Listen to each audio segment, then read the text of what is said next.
ഈ ഒരു രണ്ട് കാര്യങ്ങളില്ലെങ്കിൽ ഒരു ബ്രാൻഡ് മുന്നോട്ട് പോവില്ല. Day 2 of building a brand from scratch.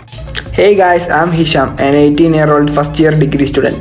ഞാൻ കഴിഞ്ഞ വീഡിയോയിൽ പറഞ്ഞ പോലെ തന്നെ നമ്മൾ കിഡ്സിന് വേണ്ടിയുള്ള ഒരു ബ്രാൻഡാണ് ക്രിയേറ്റ് ചെയ്യാൻ പോകുന്നത്. സോ അതിനാദ്യം വേണ്ടിയ ഒരു നല്ല യുണീക്ക് ആയിട്ടുള്ള ഒരു ബ്രാൻഡ് നെയിമാണ്. ഇപ്പോൾ എല്ലാവരും വെച്ചിട്ടാണല്ലോ ബ്രാൻഡ് നെയിം ഇടുന്നത്. ഒറ്റയ്ക്ക് ഒരു നെയിം കണ്ടെത്തുന്ന കുറച്ച് ഡിഫിക്കൽട്ട് ആയിട്ടുള്ളൊരു കാര്യം തന്നെയാണ്. സോ ഞാനും വെച്ച് തന്നെ സെർച്ച് ചെയ്തു, ഞാനും ഒരു നെയിം കണ്ടെത്തി. സോ ഫൈനലി നമ്മൾ നമ്മുടെ ബ്രാൻഡ് നെയിം റിവീൽ ചെയ്യാൻ പോവാണ്. ഫെർലിംഗോ, ഇതാണ് ഗൈസ് നമ്മുടെ ബ്രാൻഡ് നെയിം. ഇതിലെ ഫെർ പാരൻസിലെ കെയറിനെയും കരുതലിനെയും സൂചിപ്പിക്കുന്നു.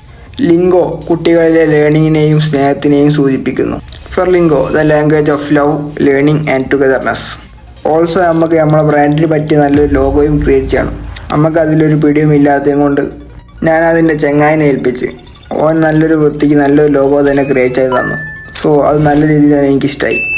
സോ നമ്മുടെ നെയിമും ലോഗോയും സെറ്റായി. അതിന് നമുക്ക് കുറേ പണികൾ ബാക്കിയുണ്ട്. ഒരു 18 വയസ്സുകാരൻ ഒറ്റയ്ക്ക് ഒരു ബ്രാൻഡ് ക്രിയേറ്റ് ചെയ്യുന്നത് കുറച്ച് പണി തന്നെയാണ്. ബട്ട് ബിസിനസ്സിൽ ഏജൊന്നും ഒരു വിഷയമല്ലല്ലോ. സോ ഗൈസ്, ബാക്കി കാര്യങ്ങളൊക്കെ ഇൻഷാ അല്ലാഹ് നെക്സ്റ്റ് വീഡിയോയിൽ ഷെയർ ചെയ്യാം. So thank you guys.